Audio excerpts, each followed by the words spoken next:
Students, आज हम पढ़ेंगे reaction of nitric acid with metals के मेटल्स के साथ नाइट्रिक एसिड किस तरह से रिएक्ट करता है।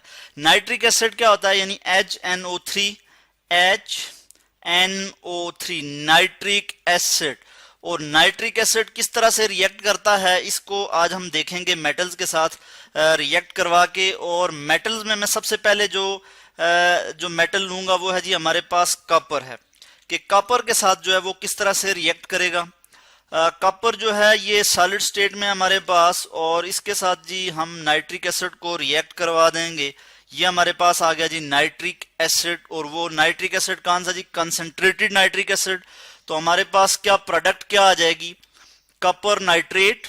कॉपर नाइट्रेट मैं यहाँ इसका प्रोडक्ट जो है वो लिख लेता हूं यहाँ पे, कि copper nitrate plus nitrogen dioxide, ये हमारे पास जी प्रोडक्ट आ जाएगा। और उसके बाद हमारे पास क्या आ जाएगा जी, वाटर।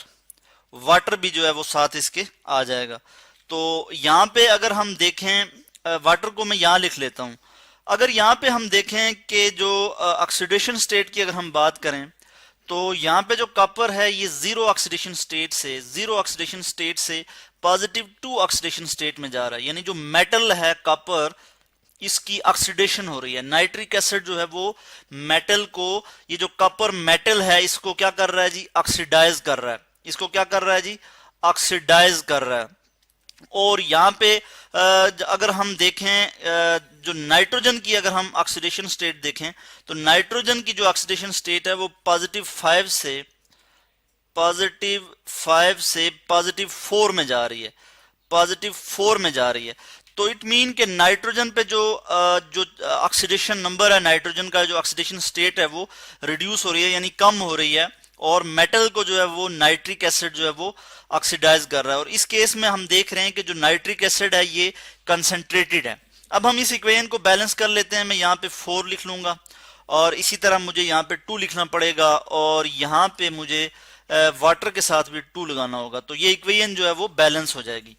अब हम देख लेते हैं कि मॉडरेटली कंसंट्रेटेड जो नाइट्रिक एसिड है, मॉडरेटली कंसंट्रेटेड नाइट्रिक एसिड यानी मॉडरेटली किस तरह से, कि जो ना ज्यादा कंसंट्रेटेड हो और ना ही ज्यादा जो है वो बहुत ही ज्यादा जो है डाइल्यूट हो, बल्कि वो एक दरमियान किसी कंडीशन में हो, उसको हम कहेंगे मॉडरेटली कंसंट्रेटेड जो नाइट्रिक एसिड है वो कॉपर के साथ किस तरह से जो है वो रिएक्ट करेगा। तो यहाँ पे हम लिखेंगे nitric acid HNO3 nitric acid, और ये मॉडरेटली कंसंट्रेटेड है। ये जब रिएक्ट करेगा कॉपर के साथ तो हमारे पास क्या प्रोडक्ट आ जाएगी, एक तो प्रोडक्ट बिल्कुल उसी तरह आ जाएगी हमारे पास कि कॉपर नाइट्रेट, और यहाँ पे मैं कॉपर नाइट्रेट इसी तरह लिख लूंगा यहाँ पे। और उसके बाद जो है दूसरी जो हमारे पास चीज आएगी वो क्या आएगी, कि nitric oxide NO nitric oxide, और उसके साथ जो है वाटर तो आएगा ही।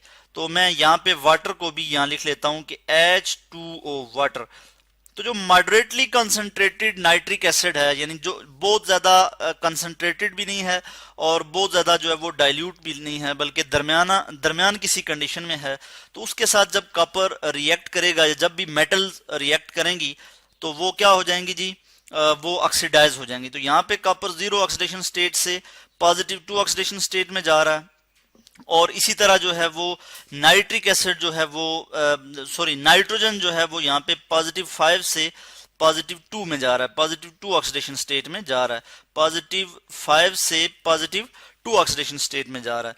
ऑक्सीडेशन स्टेट क्या होता है कि कोई भी एलिमेंट या कोई भी एटम जितने इलेक्ट्रॉन लूज कर सकता है या गेन कर सकता है, उसके लिए हम उसे एक नंबर असाइन कर देते हैं, जिसे हम ऑक्सीडेशन नंबर कहते हैं या ऑक्सीडेशन स्टेट कहते हैं। ठीक है, तो ये यहाँ पे हमने देखा कि जो मॉडरेटली कंसंट्रेटेड, यहाँ पे मैं लिख लेता हूं मॉडरेटली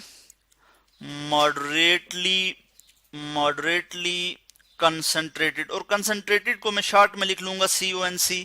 और यहाँ पे मैं एरो से शो कर दूं कि ये जो नाइट्रिक एसिड में शो कर रहा हूं ये मॉडरेटली कंसंट्रेटेड है।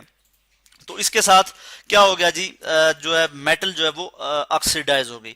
इसी तरह का हम एक और रिएक्शन देखते हैं जिसमें हम देखेंगे जिंक के साथ नाइट्रिक एसिड जो है वो किस तरह से रिएक्ट करता है। जिंक, Zn, जिंक जो है ये एक मेटल है, जिंक जो है ये भी मेटल है, जिंक, और इसके साथ जब नाइट्रिक एसिड रिएक्ट करेगा यानी HNO3 nitric acid, HNO3 nitric acid जब रिएक्ट करेगा इसके साथ, तो कौन सा नाइट्रिक एसिड जी, इस केस में concentrated nitric acid, concentrated nitric acid के साथ जब रिएक्ट करेगा तो हमारे पास क्या रिजल्ट आ जाएगा, zinc nitrate, zinc nitrate NO3 zinc nitrate, और उसके बाद हमारे पास क्या आ जाएगा जी, nitrogen dioxide NO2 nitrogen dioxide, और हमारे पास क्या आ जाएगा, वाटर आ जाएगा। बिल्कुल उसी तरह से रिएक्शन हुआ है जिस तरह से कॉपर के साथ रिएक्शन हुआ है कि कंसंट्रेटेड नाइट्रिक एसिड ने जिंक को 0 ऑक्सीडेशन स्टेट से पॉजिटिव 2 ऑक्सीडेशन स्टेट में ले आया जी, ठीक है। और यहाँ पे जो नाइट्रोजन डाइऑक्साइड है, ये इसमें जो नाइट्रोजन है ये पॉजिटिव 4 ऑक्सीडेशन स्टेट पे है, यहाँ पे जो नाइट्रोजन है ये पॉजिटिव 5 ऑक्सीडेशन स्टेट में है। तो इनकी मैं स्टेट्स लिख लेता हूँ। वाटर जो है ये लिक्विड स्टेट में होगा, यहाँ पे भी मैं लिख लेता हूं और यहाँ पे भी मैं लिख लेता हूं। नाइट्रिक ऑक्साइड गैसियस फॉर्म में होगा, इधर भी नाइट्रोजन डाइऑक्साइड गैसियस स्टेट में होगा, यहाँ पे भी गैसियस स्टेट में होगा। इक्वेशन को हम बैलेंस कर लेंगे। यहाँ पे मुझे 4 लगाना होगा, इस जगह पे 4 नाइट्रिक एसिड के साथ, और इसी तरह मुझे यहाँ पे नाइट्रोजन डाइऑक्साइड के साथ 2 लगाना पड़ेगा, और यहाँ पे भी मुझे 2 ऐड करना होगा, तो इक्वेशन जो है वो बैलेंस हो जाएगी। इसी तरह ऊपर इस केस में अगर हम देखें तो यहाँ पे मुझे 8 और यहाँ पे 3, और इसी तरह कॉपर नाइट्रेट के साथ यहाँ पे मुझे 3 ऐड लगाना होगा, और 4 वाटर हो जाएंगे, और 2 जो है वो नाइट्रिक ऑक्साइड हो जाएगा। तो यूं जो है वो इक्वेशन जो है वो बैलेंस हो जाती है।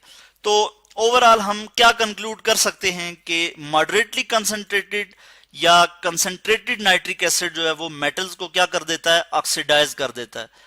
मेटल्स को क्या कर देता है जी, ऑक्सीडाइजेज। तो मेटल को ऑक्सीडाइज कर देता है जी नाइट्रिक एसिड, यानी मॉडरेटली कंसंट्रेटेड मीन के ना तो बहुत ज्यादा कंसंट्रेटेड और ना ही डाइल्यूट, ना ही बहुत ज्यादा डाइल्यूट, यानी दरमियाना, ठीक है। तो इसको हम कहते हैं मॉडरेटली कंसंट्रेटेड। तो कंसंट्रेटेड या moderately concentrated nitric acid metals को जो है वो क्या कर देता है जी, ऑक्सीडाइज कर देता है, उनसे इलेक्ट्रॉन जो है वो ले लेता है।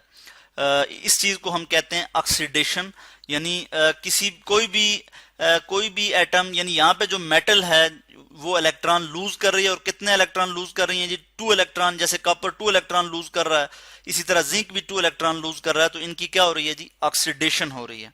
ये था जी आज का हमारा topic, reaction of nitric acid with metals.